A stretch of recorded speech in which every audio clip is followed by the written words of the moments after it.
Looking at about $4 billion it's going to be poured into there, roughly about $1 billion through infrastructure, $1 billion on commercial, and then you've got a couple of $1 billion that's going to be spent on residential properties, contents, insurance claims and all those type of things. So there will be some stimulus that will come out of this, but it will be a significant disruption to that part of the business. As far as the agricultural side of it goes, no, I don't think there will be a major disruption. We were very fortunate, like Fonterra and Synlait factories weren't significantly disrupted, and I think Fonterra were back on production on the Sunday afternoon after the Saturday.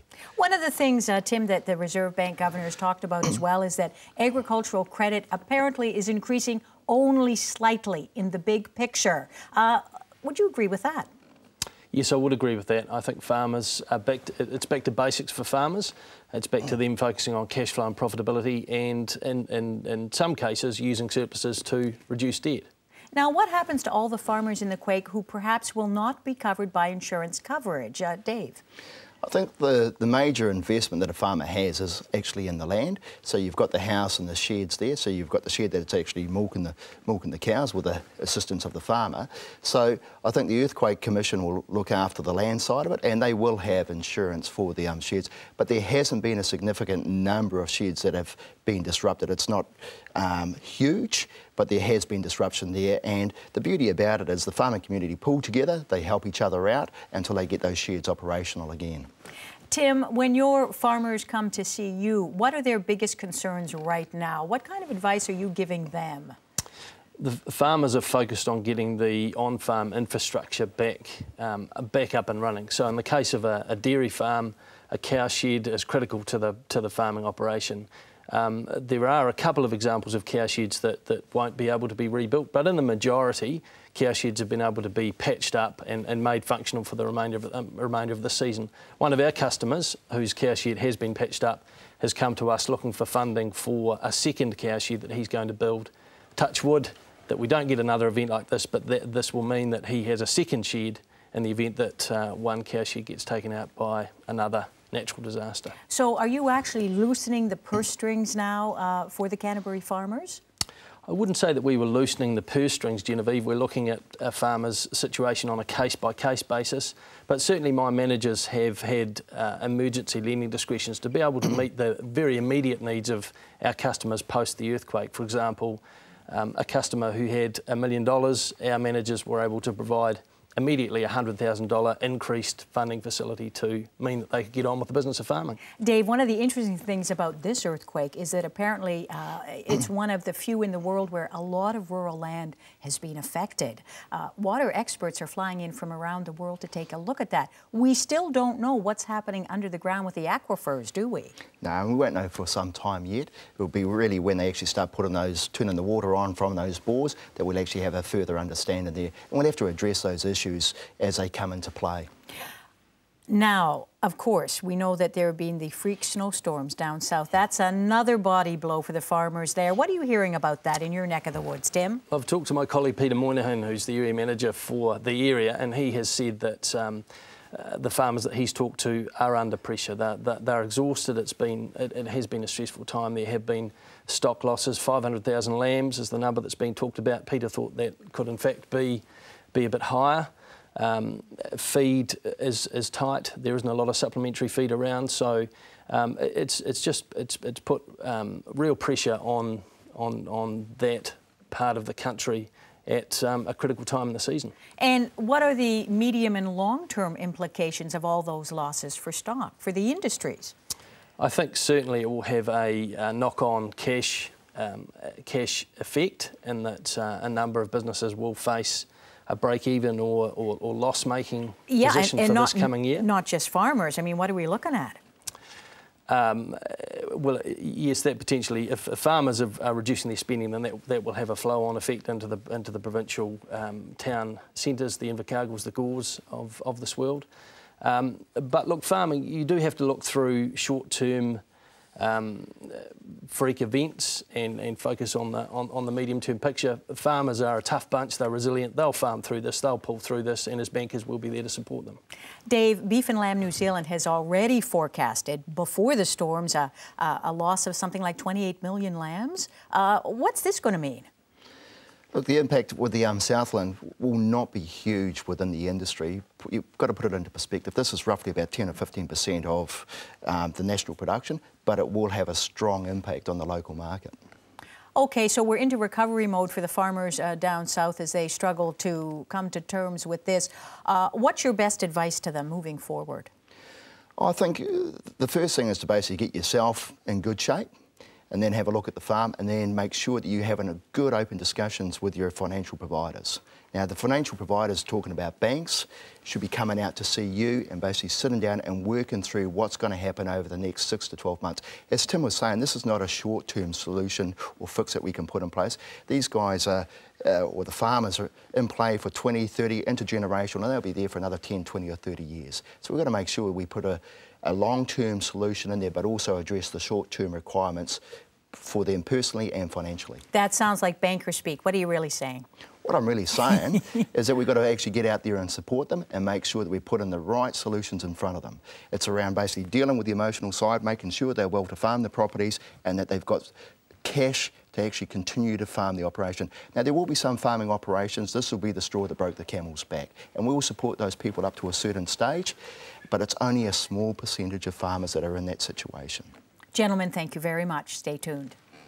Coming up after the break, the government hedges its bet on the thorny issue of foreign ownership. But first, a question for you in our Farmers Facts and Figures quiz. In the last 5 years, how many of the 235 bids by foreigners to buy up our farmland were from Asian countries? The answer right after the break. Stay with us.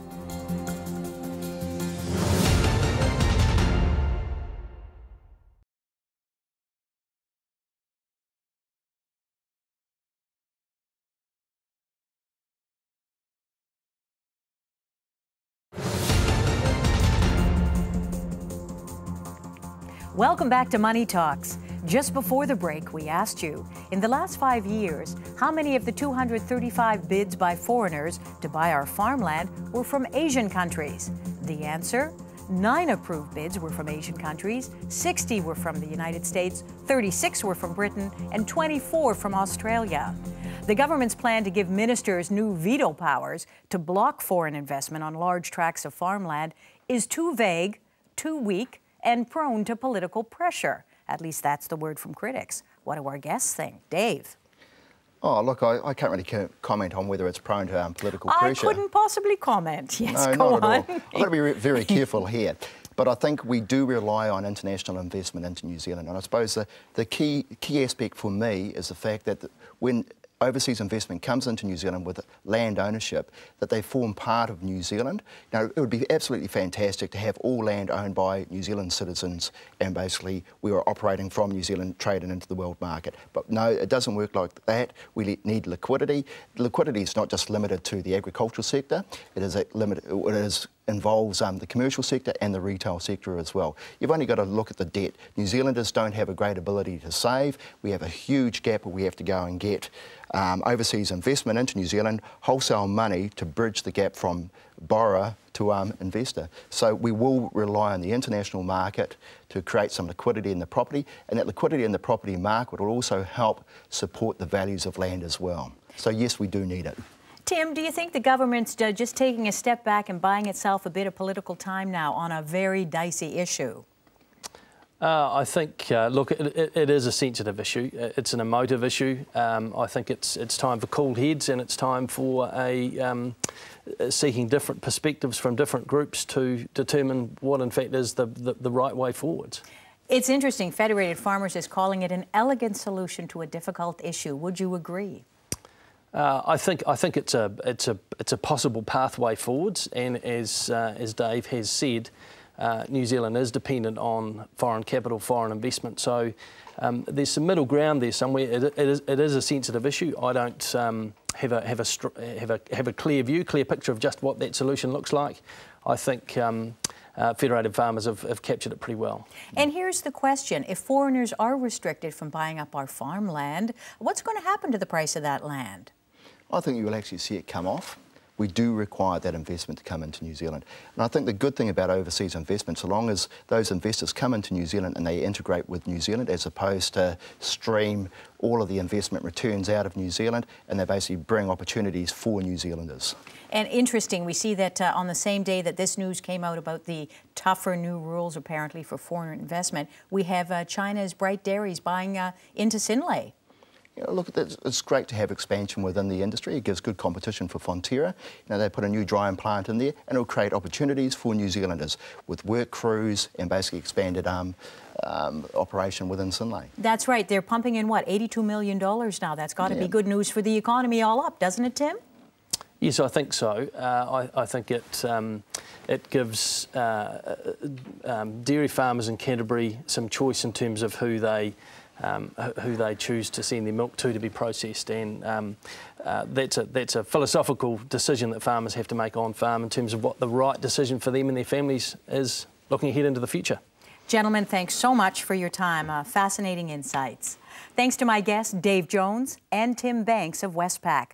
We'd love to hear your feedback, so drop me a line on our website. Remember to check out my weekly blog. We'll give the last word to Ag Research Textile Team Leader, Dr. Stuart Colley, who spent the last 2 years in a lab near Christchurch developing 4 new merino wool fashion fabrics that could be big sellers internationally, if only commercial backers will get in behind. In case you didn't get to Fashion Week, here's the inside scoop. Get those checkbooks ready, boys. Take control, she just blows my mind. I really liked the Ag Research fabrics. The merino I used was, it's a beautiful quality. It's got great drape and recovery. It's lightweight, but it's very dense, so it's a really gorgeous merino to work with. Well, I want to put it in our next collection, and the people that have seen the garments so far have already had we've had really positive feedback about them, so I think that they would sell really well at a retail level as well. What we really need is for people to come on board and help us make larger quantities, help us get them commercialised, so we're really looking for people to partner with, manufacturers and companies to partner with to take these fabric technologies to market.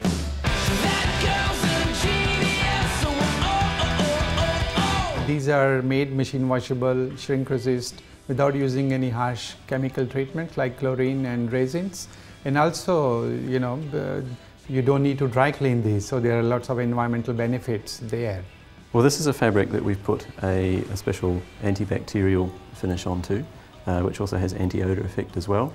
It's a special finish, it won't leach out of the fabric, so these sorts of finishes that allow you to have an anti-odour effect mean the garments made from the fabrics don't need to be washed as often, so there's an environmental benefit there. Yeah, if these fabrics that Ag Research made were available in the market, we would use them straight away. And I have no doubt we're heading back up to the UK in February, and I would love to put them in our collection for them. Keep the faith. See you next time.